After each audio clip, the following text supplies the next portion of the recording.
Ganti? Hindi ba sapat ang lahat ng ginawa ninyo?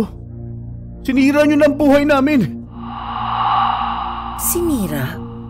Hindi pa kami tapos, bata. Mas marami pang pahirap ang ipaparanas namin sa inyo. Hindi kayo natatakot. Pero takot na takot ang asawa mo noon, Winnie. Takot na takot habang pinapatay niya ang anak ko.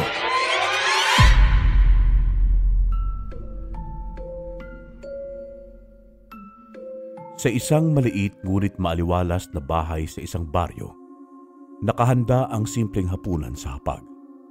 Isang mainit na mangkok ng sinigang, pritong tilapia at kanin. Masayang kumakain ang pamilya ni Winnie.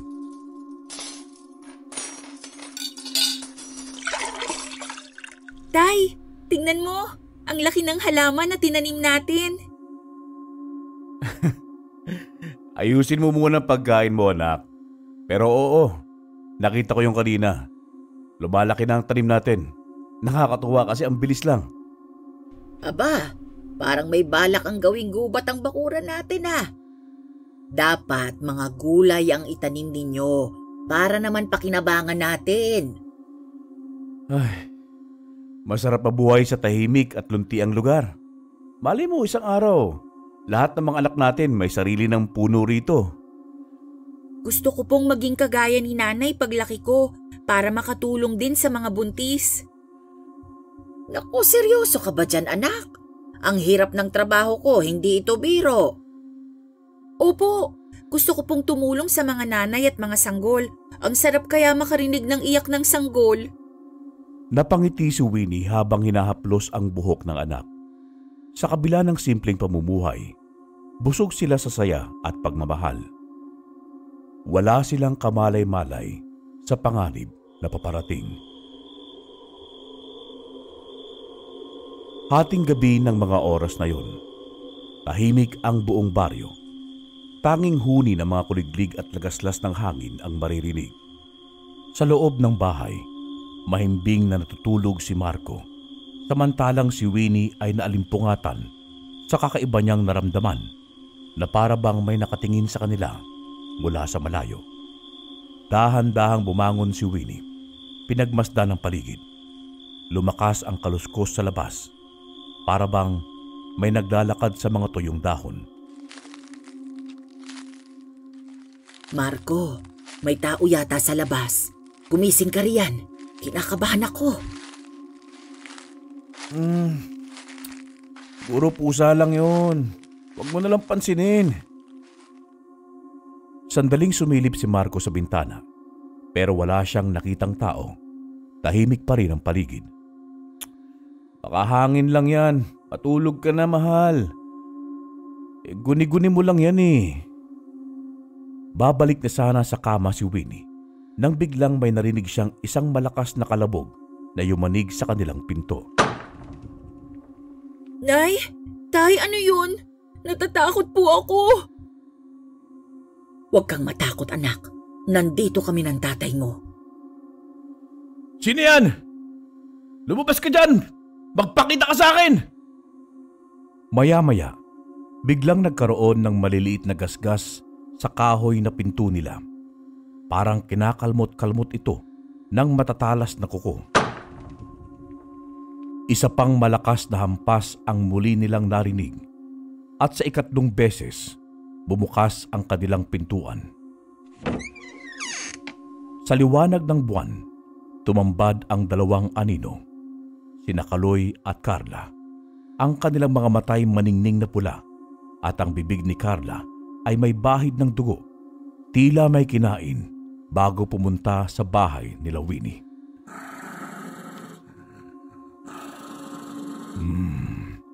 Ang bango ng dugo ninyo. Mas lalo akong nagugutom. Sayang naman kung mapupunta lang sa wala.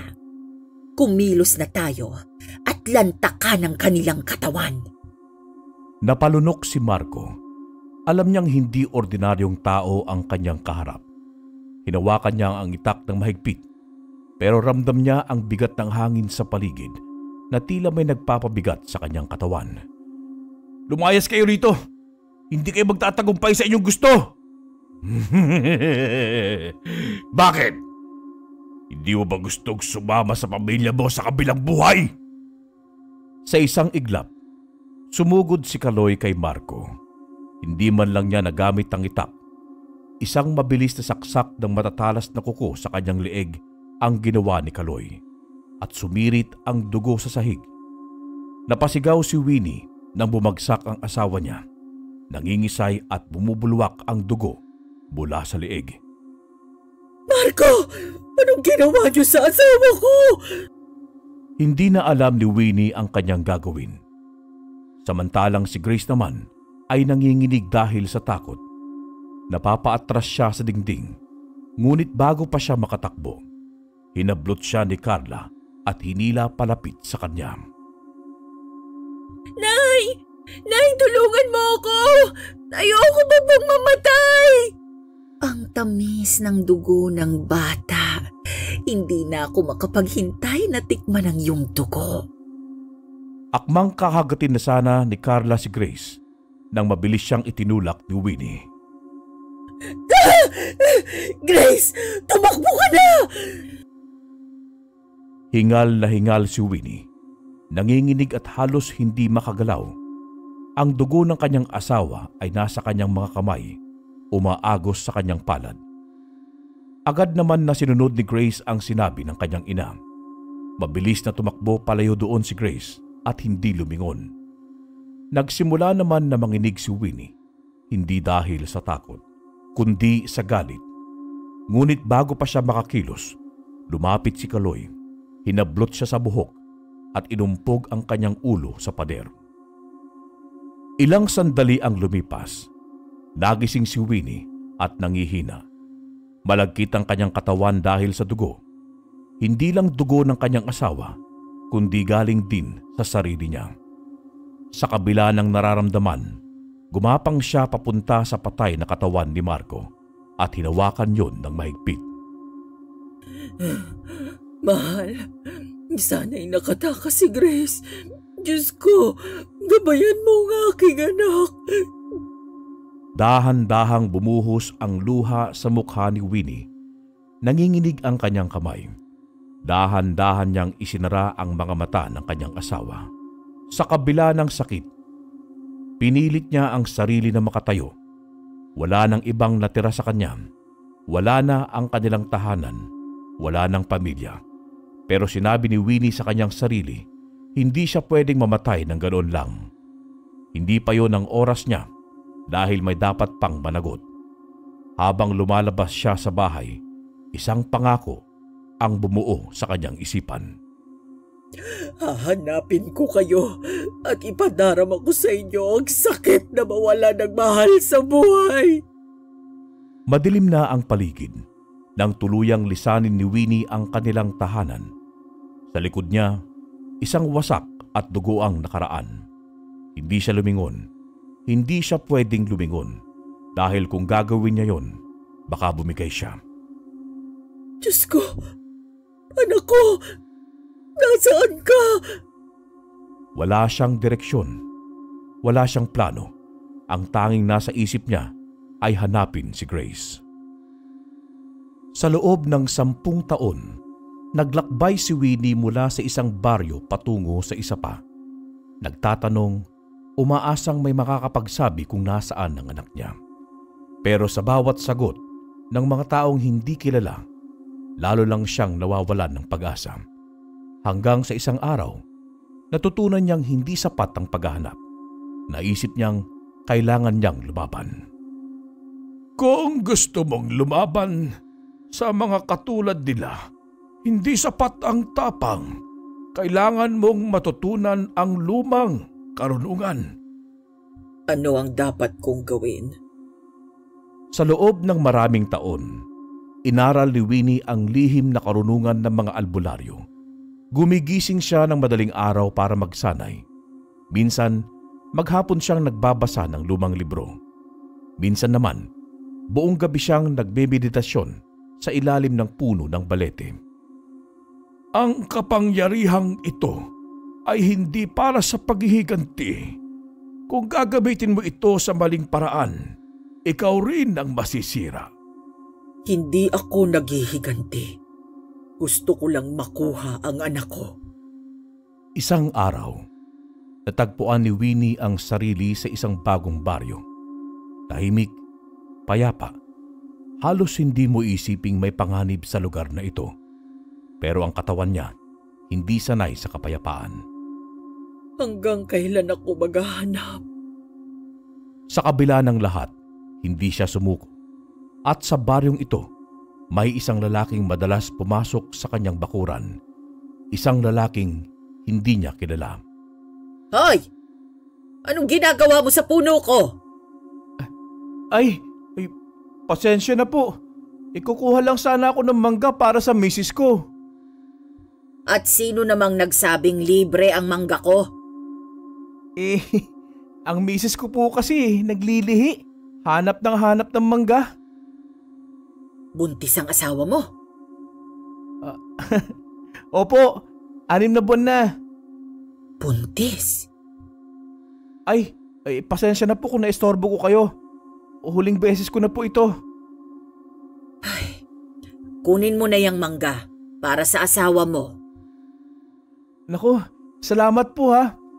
Tiyak kung matutuwa siya kapag nakita niyang marami akong daladalang mangga. Habang pinagmamasdan ni Winnie ang papalayong lalaki, isang bagay ang tumatak sa isipan niya. Hindi lang siya nagpalakas para sa paghihiganti. Nagpalakas siya para sa isang dahilan. Hanapin ang kanyang anak. Grace, anak, nasaan ka na? Tahimik ang gabi. Tanging tunog ng hangin at mga kuliglig ang maririnig sa paligid. Sa loob ng isang maliit na bahay, nakahiga si Grace. Halatang malapit ng manganak. Kahit pawisan at hirap sa paghinga, pilit siyang ngumiti sa asawa niyang si Darwin na hindi mapakali sa kanyang tabi. Mahal, huwag kang masyadong mag-alala. Ilang araw na lang, makikita na natin si baby. Alam ko, pero hindi ko maiwasan eh. Pakiramdam ko, may kung anong hindi tama. Laging ganyan ang pakiramdam ng isang magiging tatay. Huwag mong masyadong dibdibin. Kumalma ka lang. Ikaw pa naman ang pinaghuhugutan ko ng lakas. Inilabas ni Darwin ang isang panyo at pinunasan ang pawis sa noo ng asawa. Ramdam niyang malapit ng manganak si Grace. Kaya lalo siyang naging alerto. Hindi siya pwedeng magpabaya. Mahal, pag may naramdaman kang kakaiba, gisingin mo ako agad ha. Sige mahal. Pero matulog ka muna. Pagod ka na rin kakabantay sa akin. Gigisingin na lang kita. Hindi man sigurado, sumunod si Darwin. Humiga siya sa tabi ng asawa, ngunit hindi rin nagtagal. Isang kakaibang ingay ang pumukaw sa kanyang diwa. Sa labas ng bahay, may marahang kaluskos sa bubong. Tila may naglalakad na kung anong nilalang. Unti-unting bumilis ang tibok ng puso ni Darwin. Agad siyang bumangon. Kinuha ang itak sa ilalim ng kama at lumapit sa bintana. Sino yan? Lumabas ka riyan! Mahal, may nararamdaman akong hindi maganda.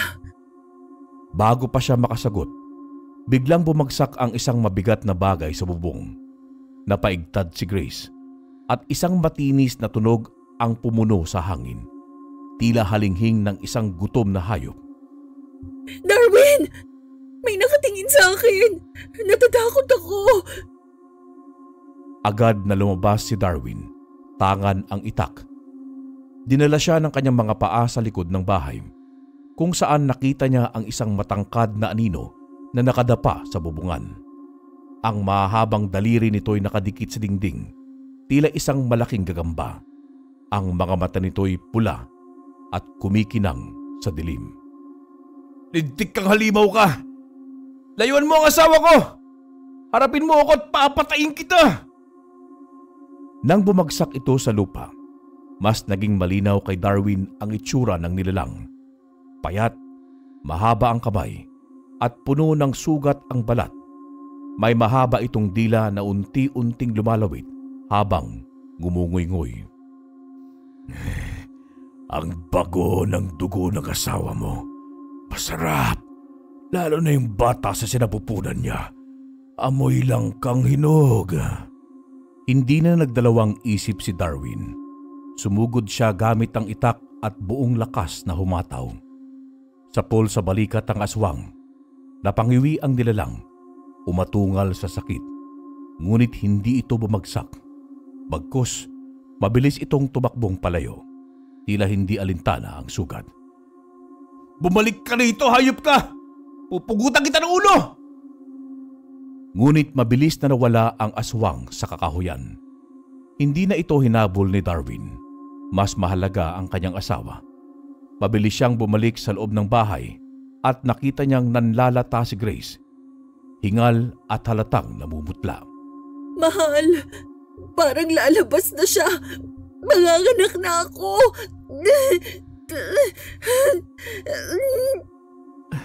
Mahal, huwag kang mag-alala. Hahanap ako ng komadrona. Sa kabilang dako, sa isang bahay na malapit sa kakahuyan, tahimik na nagbabantay si Winnie. 10 taon na ang nakalipas mula noong gabing pinatay ang kanyang pamilya. 10 taon ng paghahanap, pagsasanay at pagpapalakas. Wala siyang ginawa kundi hanapin ang anak niyang si Grace. Ngunit tila baga parang usok ito na nawala na lang. Marami siyang natutunan, mga lihim na dasal, mga anting-anting at kung paano lumaban sa mga halimaw ng gabi. Pero sa kabila ng lahat, wala siyang nakuhang balita tungkol sa kanyang anak. Nasaan ka na, anak? Biglang naputol ang kanyang pagmumuni nang marinig ang kaluskos sa harapan ng kanyang bahay. Nang silipin niya sa maliit na siwang ng bintana, nakita niyang si Darwin ang nagmamadaling lumapit, pawisan at hinahabol ang hininga. Nanay Winnie! Nanay Winnie! Tulungan mo kami! Manganganak na ang asawa ko! Agad na bumukas ang pinto. Lumabas si Winnie, tangan ang isang maliit na lalagyan na puno ng mga halamang gamot at lagis. Halika na, dalhin mo ko sa asawa mo. Hindi na nagtanong si Darwin. Mabilis siyang naglakad pabalik sa kanilang bahay. Kasunod si Winnie. Kilala kasi si Winnie bilang komadrona sa baryong nilipatan niya, kaya naman hindi nakataka-taka na siya ang unang pinuntahan ni Darwin. Agad na pumasok si Darwin at Winnie sa loob ng bahay. Halos hindi na makahinga si Grace sa sakit. Nanginginig siya habang mahigpit na hawak ang kumot sa kanyang tiyan. Pawis na pawis at namumutla ang kanyang mukha. Mahal, nandito na si Nanay Winnie. Kaya natin ito. Ngunit nang makita ni Grace si Winnie, bigla siyang natigilan. Nanlaki ang kanyang mga mata at dahan-dahang bumagsak ang luha sa kanyang pisngi. Nanay? Nay? Ikaw ba yan? Ano? Hindi kita maunawaan, Iha. Nay, ako to. Nag-anak mo. Ako to. Si Grace. Para bang tumigil ang oras, napanganga si Winnie. Pinagmamasdan ang mukha ng anak na halos 1 dekada niyang hinanap. Hindi siya maaaring magkamali. Ang hugis ng mukha, ang mata, ang nanginginig na tinig. Si Grace nga. Diyos ko! Anak! Ang laki mo na! Nanginginig ang mga kamay ni Winnie habang dahan-dahang lumapit. Gusto niyang hawakan ang mukha ng kanyang anak pero biglang napangiwi si Grace sa matinding sakit. Ang sakit! Lalabas na si baby! Nanay Winnie, tulungan mo po ang asawa ko. Agad na kumilos si Winnie. Wala nang oras para magtanong. Kinuha niya ang kanyang mga gamit at nagmadaling humanda para sa panganganak ni Grace. Nanginginig ang kamay ni Winnie habang inaayos ang kanyang mga gamit. Hindi siya maaaring magkamali. Hindi niya pwedeng hayaan na mawala ang anak niya sa sandaling yun. Grace, anak, huminga ka ng malalim. Sundan mo ko. Nay, ang sakit. Hindi ko na kaya.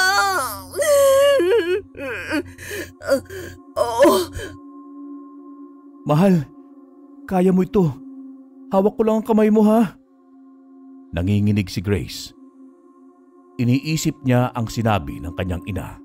Alam niyang wala nang atrasan ito. Sa susunod na paghilab, pigil, tapos idiin mo, ha? Oo, Nay!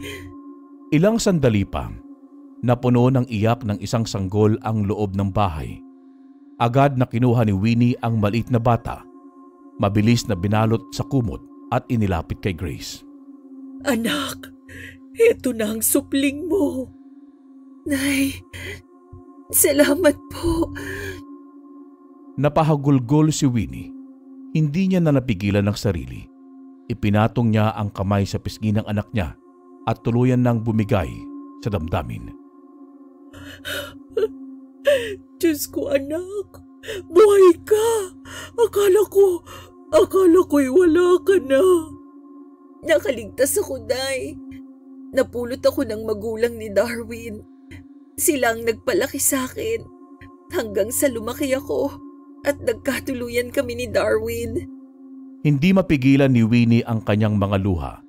10 taon siyang nagdusa sa pagkawala ng anak niya at ngayon nasa harap na niya ito. Buhay at may sarili ng pamilya. Diyos ko, salamat. Salamat. Nanay Winnie, may kailangan kang malaman. Ano yun? Inaswang si Grace, kaya napaaga ang panganganak niya. Nagawa kong mataga sa bandang balikat ang aswang, pero nakatakas siya. Mabilis na nagbago ang ekspresyon ni Winnie. Kaninang puno ng luha ang kanyang mga mata, ngayon na may matigas at matalim ang tingin. Ano? Nay, totoo yung sinabi ni Darwin. May aswang na gustong patayin ako. Kung hindi siya kumilos agad, baka wala na ako ngayon. Biglang tumayo si Winnie. Maigpit na hawak ang kanyang bag ng mga gamot at anting-anting. Hindi ko palalampasin ito. 10 taon kaming pinaghiwalay ng anak ko. Hindi ko hahayaan na may ibang magdusa pa sa kamay ng mga hayop na yon. Napatingin sa kanya si Darwin. Maging siya'y ramdam ang tinding galit ni Winnie. Hindi ako papayag na basta na lang tayong umatras. Anong plano mo, Nanay Winnie? Hahanapin ko ang mga aswang na yan at sisiguraduhin kong hindi na sila makapananakit pa ng iba. Bumalik ang tingin ni Winnie sa kanyang anak. Hinaplos niya ang mukha ni Grace at mahigpit na niyakap ang kanyang apo. Hindi ko na hahayaan na maagaw pa kayo sa akin. Sa gabing yun, hindi lang isang sanggol ang isinilang, kundi isang bagong panata. Ang muling pagkikita ng mag-ina ay hindi lamang isang himala, kundi isang hudyat ng digmaan. Matapos ang gabing yun, hindi tumigil si Winnie sa paghahanap sa mag-asawang aswang na sumira sa pamilya nila. Ginamit niya ang lahat ng nalalaman niya sa panggagamot at pangungulam para alamin kung saan nagtatago ang mga ito. Habang abala siya sa paghahanap, unti-unti namang bumalik sa normal ang buhay nila Grace at Darwin. Naging masaya si Winnie sa piling ng anak niya at ng kanyang apo. Ngayon, hindi na siya nag-iisa. Nay, umupo na muna kayo. Ako na pong bahala dito. Hayaan mo kong tumulong, anak. Hindi ako sanay ng walang ginagawa. At saka kapapanganak mo pa lang. Dapat ay nagpapalakas ka pa. Hayaan mo na po si Grace, Nanay Winnie. Baka mamaya, mapagalitan mo pa yan eh. Aba itong si Darwin, marunong nang lumaban. Dati-rati kumukuha ka lang ng tanim kong mangga. Ngayon ay manugang na kita. Masaya nilang pinagsaluhan ang agahan. Sa kabila ng lahat ng nangyari, nagkaroon sila ng tahimik na buhay. Makalipas ang 2 taon, lumaking masayahin at malusog ang apo ni Winnie. Nay, may sasabihin po ako. Ano yun, anak? Buntis po ulit ako. Nanlaki ang mata ni Winnie, saka napangiti. Talaga? Ay, Diyos ko, salamat. Isa yang biyaya. Mas magiging masaya na ang pamilya natin, mahal. Wala nang hiniling pa si Winnie. Ang buong akala niya natuldukan na ang paghihirap ng anak niya. Isang gabing tahimik, napabalikwas ng bangon si Grace. Nanginginig siya at parang may kung anong mabigat na bagay ang nakapatong sa kanyang dibdib. Nay, hindi po ako mapalagay. Hindi siya makagalaw. Parang may nakadagan sa kanya. Malamig at mabigat. Napapikit siya, pero sa gilid ng mga mata niya, may naaninag siyang isang malabong anino. Darwin! Biglang bumukas ang pinto ng kwarto. Grace! Nang makita niyang nangangatog si Grace, agad niya itong niyakap. Napansin niyang may dugo sa kumot, kaya naman nagtaka si Darwin at nag-alala. Dugo? Anong nangyari? Darwin! Nakunan ako! Tuluyan nang bumagsak ang katawan ni Grace sa mga bisig ng kanyang asawa. Nagising si Winnie sa ingay at agad na sumugod sa kwarto. Anong nangyari? Nawala na ang anak natin. Parang tinadtad ng kutsilyo ang puso ni Winnie sa narinig niya. Agad siyang lumapit at hinawakan ang malamig na kamay ni Grace. Hindi! Hindi pwede! Bakit? Bakit ito nangyari? Bakit parang biglaan? Nay, inaswang ako ulit. Nakita ko kanina. Isang katahimikan ang bumalot sa buong bahay. Ramdam nila ang malamig na hangin na dumaan sa bintana. Hindi ko na ito palalampasin. Tumayo si Winnie. Mahigpit na nakakuyom ang kamao. Tumingin siya sa madilim na labas ng bintana. Parang may kinakausap. Sino man kayo, kung akala ninyong makakatakas kayo, nagkakamali kayo. Ang dating mapagmahal at mahinahong si Winnie, ngayoy unti-unting bumabalik sa dati niyang anyo. Isang babaeng hindi uurong sa laban.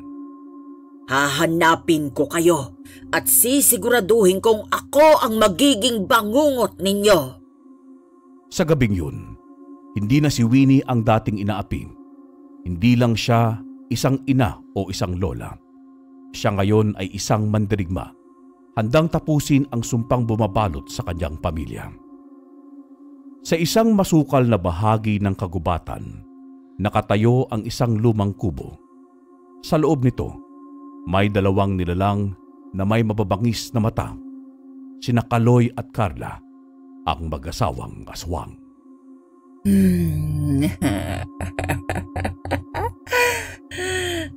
Napakasarap ng laman ng musmos. Napakasustansya. Ang bango ng dugo, hindi ba? Kaya hindi ko matiis eh. Kinakailangan kong sumipsip pa. Nilabas ni Carla ang dila niya at dinilaan ang bakas ng dugo sa kanyang mga daliri. Para silang mga hayok na gutom sa laban ng tao. Alam mo, Kaloy, kung hindi lang kita mahal, baka naubos ko na ang bata. Napakasarap kasi. Ano kaya ang reaksyon ngayon ni Winnie? Walang hiya ang babaeng yon. Nakaligtas pa pala silang mag-ina. Pasalamat ka't mahal din kita. Aba kung hindi, baka inunahan kita. Binuhos ni Kaloy ang alak na may halong dugo sa baso at nag-inom sila ni Carla para bang maipinagdiriwang. Pero hindi pa tayo tapos, mahal. Isang sanggol lang ang kinuha natin. Hindi pa yun sapat. Alam ko, dapat sinira na natin ang tuluyan ng katawan ni Grace. Pero mas gusto ko siyang pahirapan. Gusto kong iparamdam sa kanyang sakit ng unti-unting nawawala ng pag-asa. Di lang siyang dapat natin paginitan. Si Winnie din. Gusto ko siyang paslangin. Pati na rin si Darwin. Napatingin si Carla kay Kaloy. Alam kong matagal mo nang gustong tapusin ang babaeng yon. Hindi lang basta tapusin, Carla. Gusto kong sirain ang lahat ng meron siya. Hindi lang ang anak niya, kundi ang apo niya, ang buhay niya. Gusto kong mawala ang lahat ng dahilan para mabuhay siya. Nagtagpo ang mga mata nila, puno ng kasamaan at mas madilim pa sa anino ng gabi. Alam mo ba kung ano ang pinakamagandang gawin? Ano? Wasakin natin ang pamilya nila mula sa loob. At alam mo kung paano? Lumapit si Carla kay Kaloy at bumulong sa kanyang tenga. Mabilis na nagbago ang ekspresyon ng lalaki. Mula sa simpleng galit, ngayon ay puno ng kasabikan at puot. Tama! Gusto ko yan! Sa gabing yun, hindi lang sila nagdiwang sa kanilang nagawang kasalanan. Naghanda rin sila ng isang mas madilim pang balak. Isang planong sisira sa pamilya ni Winnie mula sa loob mismo ng tahanan nito. Isang gabi, sa isang lumang bahay sa dulo ng baryo, nagtipon sina Winnie at Darwin. May isang malaking kahoy na mesa sa gitna ng silid. At sa ibabaw nito ay nakalatag ang isang lumang papel na parang mapa. Nag-uusap ang dalawa at bumubuo ng plano. Natitiyak kong dito sila nagkukuta. Kailangan nating maging mabusisi sa paggawa ng plano. Gubat sa likod ng talahiban? Tiyak ko may patibong silang ginawa dyan. Oo. Ilang linggo ko nang iniimbestigahan. Napansin kong may kakaibang kilos sa lugar na yan. Walang lumalapit na hayop. Walang naglalakas loob na pumasok. Kaya paniguradong tama ang hinala mo. Tinignan ni Darwin ang paligid, saka tumingin kay Winnie ng diretsyo. Hindi po kita hayaang pumunta ron ng mag-isa. Sasama ako. Hindi mo alam kung anong pinapasok mo, Darwin. Hindi ito basta laban. Hindi sila ordinaryong nilalang. Mapapahama ka lang. Kaya mas makabubuti kung dumito ka na lang kasama ng aking anak. Alam ko. Pero pamilya ko rin ang sinira nila. Anak ko ang pinatay nila. At asawa kong inaswang nila. Kaya naman gusto kong makaganti sa kanila. Alam kong galit ka. Pero hindi pwedeng puro galit lang ang dalhin natin sa laban na ito. Naiintindihan ko. Pero ayokong nakatayo lang ako habang pinapatay nila ang pamilya ko. Hindi pwede yun. Sana maunawaan mo ko, Nanay Winnie. Ilang segundo ang lumipas bago nagsalita ulit si Winnie. Kita sa mukha niya ang pagtatalo ng isip. Pero alam niyang tama si Darwin. Sige, pero may isang kondisyon. Ano yun? Pauwiin mo na si Grace sa bahay ng mga magulang mo. Hindi siya pwedeng manatili rito.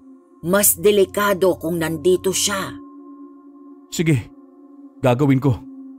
Kinuha ni Winnie ang isang lumang kahon sa ilalim ng mesa at binuksan niya ito. Lumitaw ang matatalas na itak, isang maliit na bote ng langis at ilang anting-anting. Kailangan nating gumamit ng proteksyon. Hindi tayo basta-basta pupunta sa lungga nila nang walang dalang panlaban. Nanay Winnie, sigurado ka bang tatablan sila nito? Kung may basbas ng dasal at langis, tatablan sila. Pero kailangan nating maging mabilis. Hindi natin alam kung ilan silang naroon. Huminga ng malalim si Darwin at tumingin kay Winnie. Kailan tayo alis? Bukas ng madaling araw. Pareho silang natahimik. Pareho nilang alam na ito ang pinakamalaking laban sa buhay nila at wala nang atrasan. Samantalang si Grace naman, nang mismong araw na yon, ay pinauwi na ni Darwin sa puder ng kanyang mga magulang. Habang patuloy sa paghahanda sina Winnie at Darwin, hindi mapigilan ni Darwin ang mag-isip kung bakit gano'n na lang ang galit ng mag-asawang aswang sa kanilang pamilya. Napansin ito ni Winnie, kaya't hindi siya nagulat nang biglang magsalita si Darwin. Naiintindihan ko kung bakit kailangan natin tapusin ang mga aswang na yon. Pero bakit parang personal ang galit nila sa iyo? Dahil matagal na ang atraso ko sa kanila. Anong atraso? Hindi talaga akong may atraso. Ang asawa ko, si Marco. Napatingin si Darwin kay Winnie. Noon lang niya narinig na nagbanggit ito ng tungkol sa kanyang asawa. Anong ginawa ng asawa mo? Noong baguhang albularyo pa lamang si Marco. Bata pa kami at bagong kasal. Maraming problema noon sa baryo. May mga taong bigla na lang nawawala. May mga bangkay na natatagpuan na gutay-gutay. Nakakatakot naman. Hindi namin alam kung ano ang salarin hanggang sa isang gabi. Natunton ni Marco ang pugad ng mga aswang. Doon niya napatay ang 3 halimaw at 2 doon ay ang magulang ni Kaloy. Napalunok si Darwin. Hindi niya inaasahan ang revelasyong yun. Kaya pala. Pero hindi lang yon. Sa labang yon, napatay rin ni Marco ang anak nila. Anak nila? Oo, isang batang aswang. Maliit pa pero mabangis na. Hindi nagdalawang isip si Marco. Sa mata niya, halimaw pa rin yon.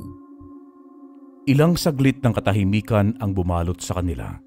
Ramdam ni Darwin ang bigat ng kwento ni Winnie. Kaya sila galit na galit dahil nais nilang gumanti. Simula noon, hindi na sila tumigil. Alam kong hahanapin nila kami kaya lumayo kami ni Marco. Pero kahit nagpalipat-lipat kami ng lugar, natuntun pa rin nila kami. At hindi sila titigil hanggat hindi ka nila napapatay. Hindi lang ako, pati lahat ng mahal ko sa buhay. Tumayo si Winnie at muling humawak sa itak niya. Kaya hindi pwedeng magtagumpay sila, Darwin. Hindi lang ito laban ko. Laban nating lahat ito. Tama ka. At sisiguraduhin kong hindi na nila madadagdagan ang mga buhay na sinira nila. Mahigpit ang kanilang desisyon.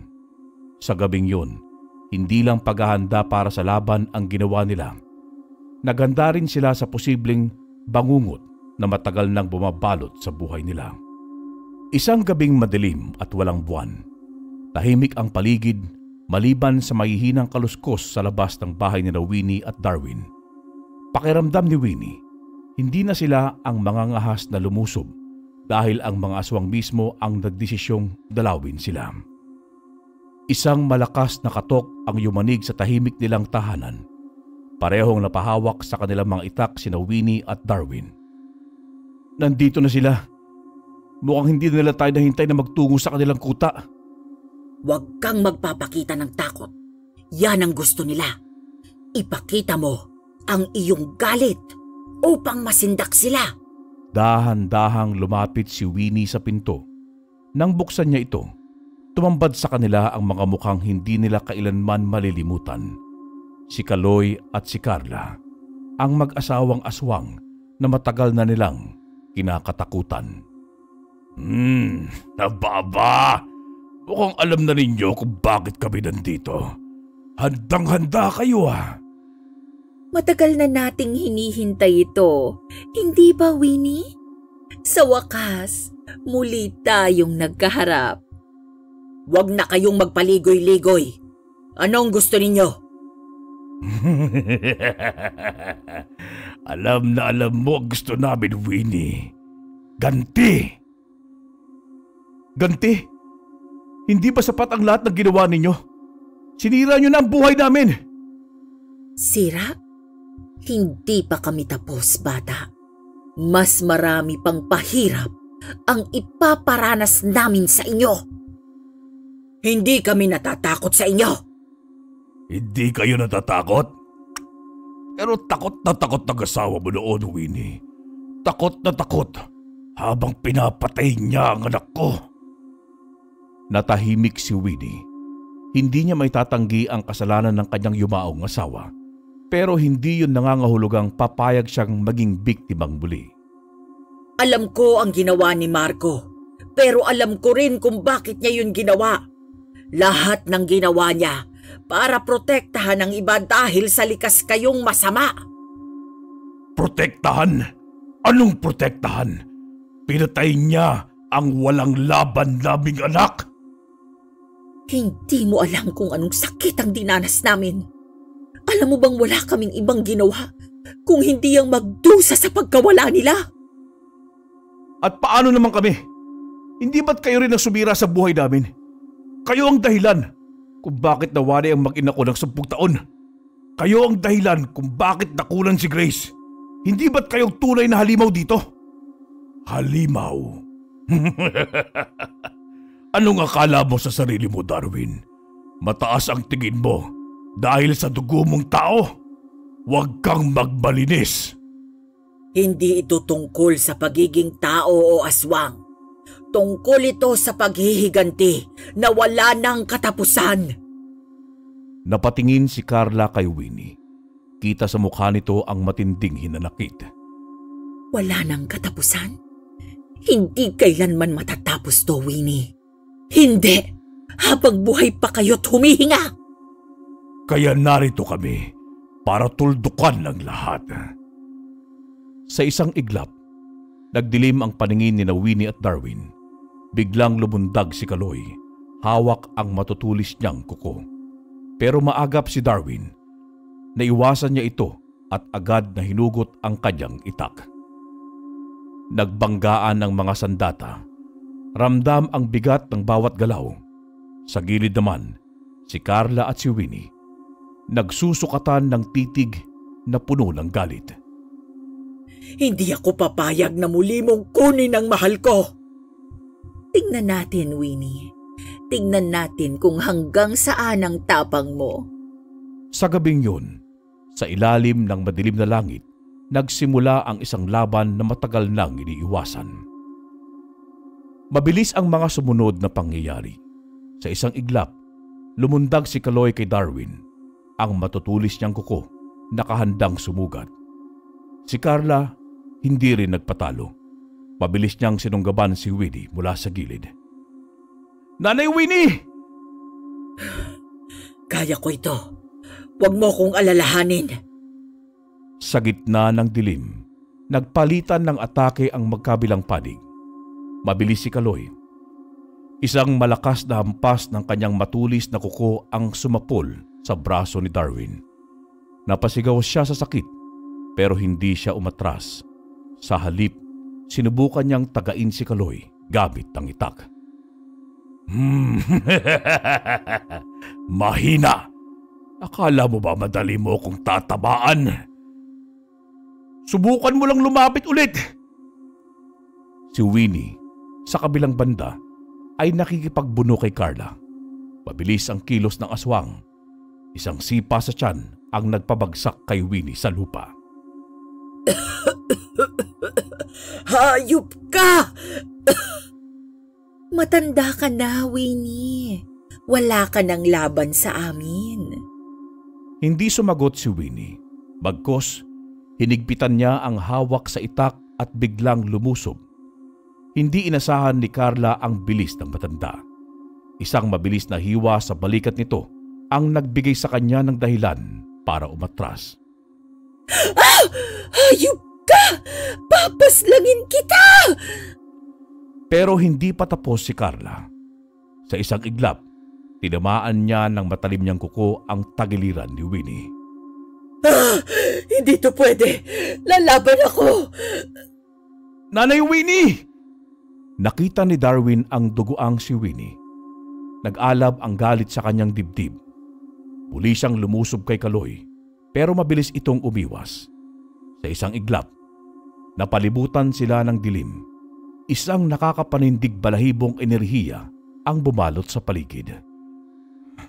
Wala kayong laban sa amin. Dapat ngayon na natin tapusin to, Kaloy. Sa sobrang bilis ng pangyayari, sa isang saglit lang, Napasubsob sa lupa si Darwin, duguan. Si Winnie naman, pilit na tinatakpan ang sugat sa tagiliran. Hindi ko hahayaang matapos to sa ganitong paraan. Laban pa! Lalaban kami hanggang sa huling hininga! Ilang sandali ang lumipas. Biglang may liwanag na sumusungaw sa silangan. Ang unang sinag ng araw ay dumadampi sa lupa. Napaatras ang mag-asawang aswang, halatang naiirita sa liwanag. Ang araw! Carla, alis na tayo! Hindi nag-aksaya ng oras ang dalawa. Mabilis silang lumundag palayo, kasabay ng pagbalik ng katahimikan sa paligid. Naiwan sina Winnie at Darwin, parehong sugatan at hingal na hingal. Nanay Winnie, buhay ka pa ba? Siyempre, hindi ako papayag na mamatay nang hindi pa sila nakapananagot. Dahan-dahang tumayo si Winnie kahit nanginginig ang kanyang katawan. Lumapit siya kay Darwin at sinuri ang mga sugat nito. Kailangan nating gamutin ito bago lumala. Mas ayos pa ako kaysa sayo. Pumasok silang dalawa sa loob ng bahay. Mabilis na kinuha ni Winnie ang kanyang mga halamang gamot at sinimulang gamutin ang kanilang mga sugat. Pasensya na, medyo mahapdi ito. Lintik! Sobrang hapdi! Abay, reklamador ka rin pala, ano?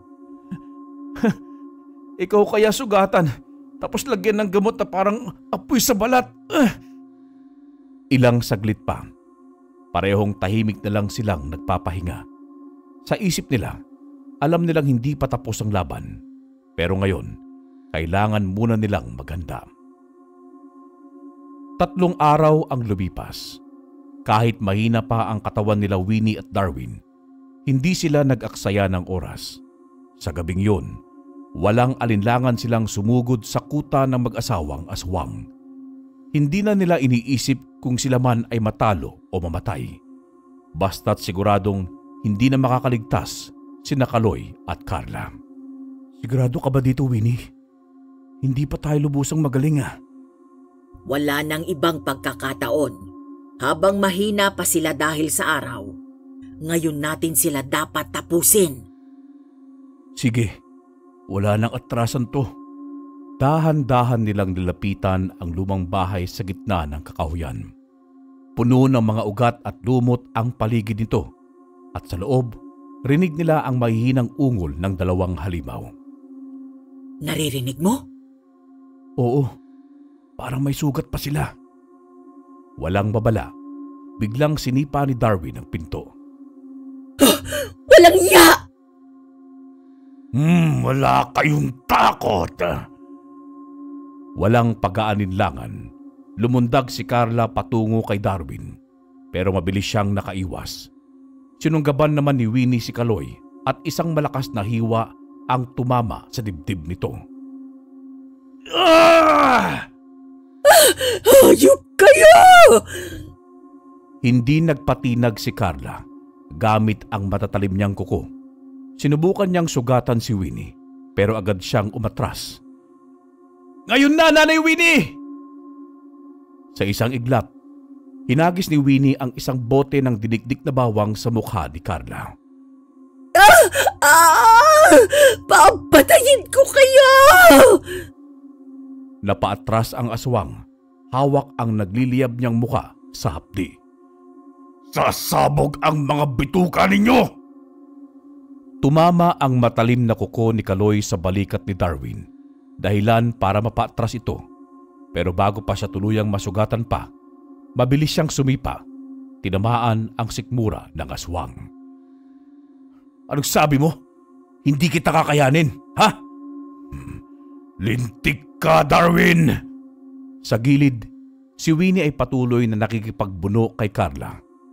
Sa kabila ng sugat ito, nananatili itong malakas, pero hindi siya papayag na matalo. Mabilis niyang inundayan ng itak ang tuhod ng aswang. Mga lapastangan! Hayop ka! Hindi ka makakatakas! Napaluhod si Carla sa sakit. Sinamantala yon ni Winnie. Isang malakas na suntok sa panga ang nagpabagsak dito. Carla! Napuno ng sigawan at malalakas na ingay ang buong kuta. Parang walang katapusang sagupaan ng buhay at kamatayan. Akala nyo, kailangan may galit. Akala nyo, kailangan nawalan ng pamilya. Ang tagal kong hinintay to. Hayop kayo! Hindi pa tapos ito. Sa pagkakataong yon, unti-unting lumalabas na ang liwanag ng araw mula sa silangan. Abay, hindi nga. Nang unti-unting dumampi ang araw sa katawan ng mag-asawang aswang, nagsimula silang mamilipit sa sakit. Kaloy! Hindi ito maaaring mangyari! Ngunit huli na, ang araw na ang humusga sa kanila. Tapos na kayo! Unti-unting bumagsak sina Kaloy at Carla. Mabilis na lumabo ang kanilang anyo at sa loob ng ilang segundo, nawala silang parang abo sa hangin. Sa wakas, tapos na! Oo, tapos na. Tapos na. Sa unang pagkakataon, matapos ang mahabang panahon, malaya na sila. Matapos ang matinding laban, hindi na nagpatumpik-tumpik pa sina Winnie at Darwin. Iniwan nila ang lugar na puno ng alaala ng sakit at takot. Lumipat sila sa isang bagong bayan kung saan wala ng takot na magbabalik ang makahalimaw na minsang sumira sa kanilang pamilya. Ang tahimik dito, Nay. Parang ang layo sa dati nating tirahan. Ay, oo anak. Iba ang pakiramdam. Wala na yung bigat sa dibdib ko. Makakapagsimula tayong muli. Ang kanilang bagong tahanan ay maliit, ngunit maaliwalas. May malawak na bakuran na may mga punong namumunga. Pakiramdam nila, ito ang bagong simula na matagal na nilang hinahanap. Nay, ano na po ang plano mo ngayon? Hindi ko alam kung kaya ko pang bumalik sa panggagamot. Pero sigurado akong gusto kong makita kang masaya, Grace. Ang tagal kitang hinanap, Nay. Hindi ko alam kung darating ang araw na magkakasama pa tayo uli. Wala nang makapaghihiwalay sa atin. Alam mo, Nay, sa lahat ng pinagdaanan natin, may isang bagay ako natutunan. Ano yon? Hindi natin pwedeng hayaan ang galit at puot na lamunin tayo. Tulad nila Kaloy at Carla, hindi nila matanggap ang nangyari sa kanila noon, kaya't naging halimaw sila. Oo, tama ka. Kung hindi natin binitawan ang galit natin, baka tayo rin ay naging halimaw na. Kaya mabuti na lang, natapos na ang bangungot na yon. Nagsimula silang muli. Si Winnie ay bumalik sa pagiging manggagamot. Ngunit sa pagkakataong ito, tinanggap na niya ang tahimik na buhay kasama ang kanyang pamilya.